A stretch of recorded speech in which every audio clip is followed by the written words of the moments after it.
poco mis experiencias en cuanto a educación virtual. Ustedes saben que hoy de pronto esta modalidad de estudios empieza a convertirse en una verdadera alternativa para todas las áreas, niveles y modalidades del sistema educativo boliviano. No solamente, por supuesto, acá, sino que también en distintas partes del mundo. ¿Qué entendemos por educación virtual?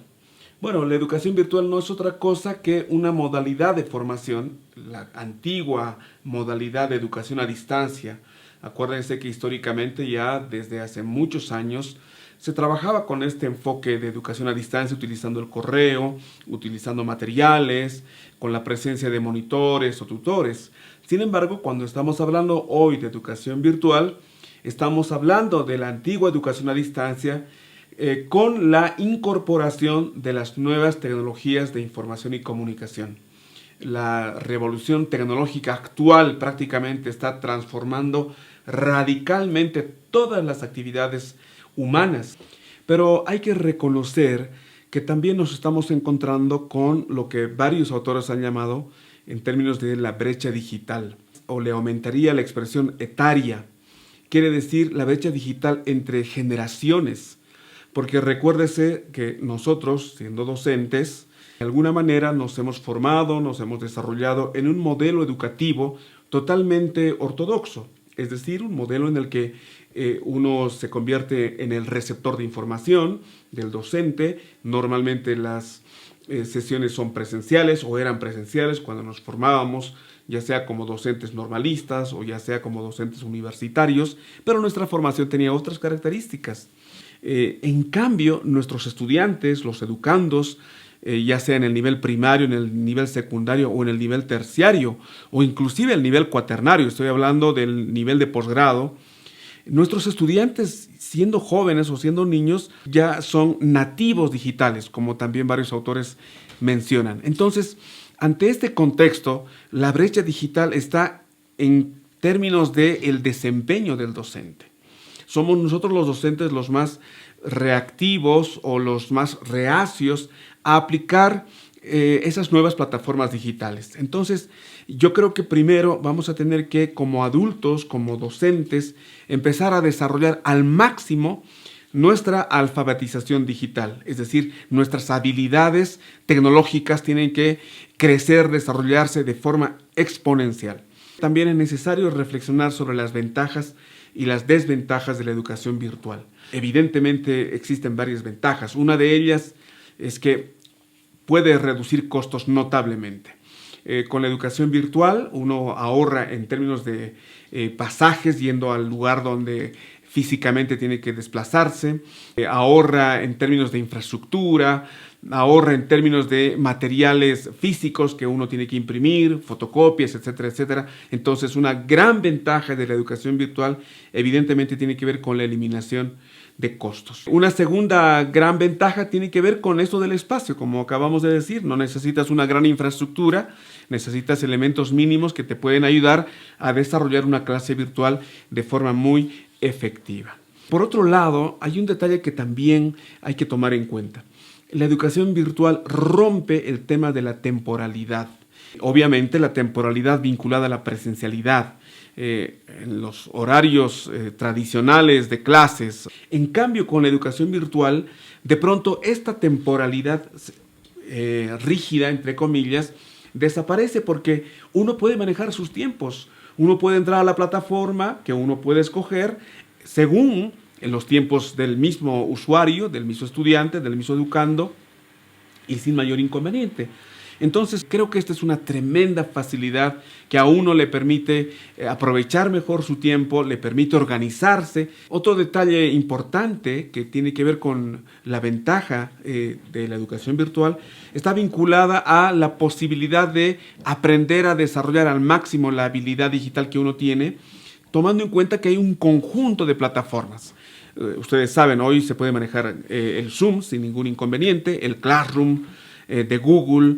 Facebook también tiene la modalidad de trabajar de forma virtual a través de videos o de transmisiones en vivo.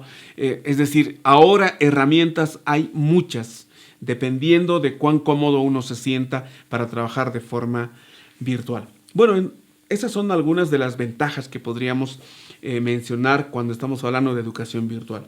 Pero también, por supuesto, hay algunas, entre comillas, desventajas. Por ejemplo, en un sistema presencial es el docente el que motiva al estudiante, utiliza quizá el lenguaje de las emociones, lo anima, lo cataliza, lo empuja, ¿verdad? Lo impele. Esa relación afectiva que pudiera haber entre el estudiante y el docente en una sesión presencial no existe en una relación virtual. Quizá esa para mí es la desventaja mayor. Ya para cerrar un poco estas ideas, me gustaría con ustedes compartir algunas sugerencias que puedan ayudar en nuestro desempeño como docentes virtuales, que nuestros estudiantes estén activos, dinámicos. La rapidez en la respuesta de parte del docente virtual es clave. La rapidez incentiva, la rapidez motiva al estudiante cuando tiene alguna sugerencia, algún comentario, algún aporte que desea hacer en el aula virtual. Otro detalle no menor es la claridad en las indicaciones. ¿Qué significa esto? Significa que el docente tiene que tener todo listo antes. Que vean este plan de estudios, estas son las evaluaciones, estos son los materiales, este es el contenido temático, el contenido curricular, es decir, lo tiene todo listo, lo tiene todo preparado y lo anuncia, entonces de tal forma que no tenga mayor inconveniente. Una tercera recomendación muy importante es que no debemos ser tan rígidos en fechas o en tiempos.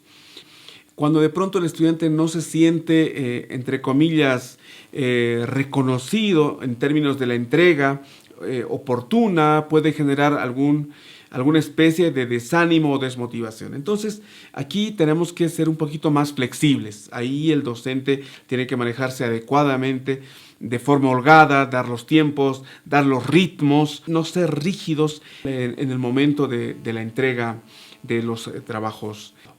Y finalmente, un detalle es la presencia permanente de parte del docente en las aulas virtuales, es decir, con indicaciones, con recomendaciones. Y asociado a esto, algo que me parece importante también como un consejo, es poder trabajar de forma efectiva lo que algunos especialistas le llaman el B-Learning, es decir, el aprendizaje combinado, sería la traducción en español. Utilizar la presencialidad y la virtualidad. ¿Qué es lo que quiero decir con esto? Hoy tenemos los grupos WhatsApp, trabajar con grupos WhatsApp, trabajar con llamadas si corresponde, es decir, combinar varios canales de comunicación, no concentrarnos en uno solo. Ya el docente se dará cuenta que algunas herramientas son de fácil acceso para el estudiante, otras herramientas no. Entonces, esta combinación va a ser efectiva de tal manera que pudiera, por supuesto, tener resultados positivos. Y asociado a esto, tener una sesión presencial al mes para conocerse, para compartir, para conversar, o 2 sesiones presenciales en el desarrollo del módulo, si fuera educación superior, por ejemplo, o lo mismo si es educación secundaria o primaria, pero tiene que ver fundamentalmente también con la iniciativa, con la creatividad, con la innovación que el docente pueda desarrollar.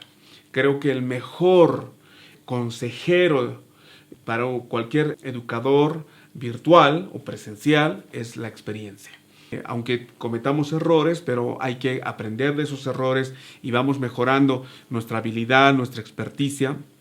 Es un desafío para nosotros los docentes manejar de forma flexible, dúctil, innovadora la gran gama de plataformas virtuales que hay hoy, pero también es una gran oportunidad para aprender, para desarrollarse uno mismo. Así que les deseo mucho éxito en sus actividades docentes y ojalá la educación virtual, la modalidad virtual pueda ser aprovechada exponencialmente, efectivamente para beneficio de los educandos. Muchas gracias y que estén muy bien.